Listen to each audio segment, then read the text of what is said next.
మీది వైజాగా, మీది గాజువాక మండలం దగ్గరగా ఉన్నారా? మనం ఒక కమ్యూనిటీగా ఫామ్ అవుదాం. ఈ ప్రాబ్లం నేను నోటీస్ చేశాను. ఈ ప్రాబ్లంకి మెయిన్ కారకులు కస్టమర్. ఏం భయ్యా బేరాలు ఆడుతున్నావు కూరగాయల మార్కెట్ లాగా?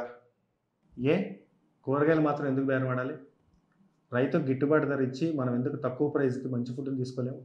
సో అదే మోటోగా నేను కోటపాడులో శివ అనే రైతుతో పాటు ఇంకొక 15 మంది ఫార్మర్స్తో నేను కలిసి మా లొకాలిటీలో మంచి ఫుడ్ని తక్కువ ధర అంటే మార్కెట్లో దొరికే ప్రైస్ కంటే ఈ న్యాచురల్ ప్రోడక్ట్స్ ఒక 20% ఎక్కువే ఉండొచ్చు. కానీ మీరు ఆర్గానిక్ స్టోర్స్లోకి వెళ్తే 60-70% హైక్లో అమ్ముతారు. బికాస్ ఇందాక నేను చెప్పిన ప్రాబ్లం వల్లే. వాళ్ళది కూడా తప్పు కాదు. పండే ప్రతి మెతుకు మీద తినేవాడి పేరు ఉంటుంది అంటారు. పండే రైతుకి తినేవాడి పేరు తెలిస్తే రైతు నష్టపోడు, ప్రోడక్ట్ వేస్ట్ అవ్వదు, కస్టమర్ తక్కువ ప్రైస్కి తింటాడు.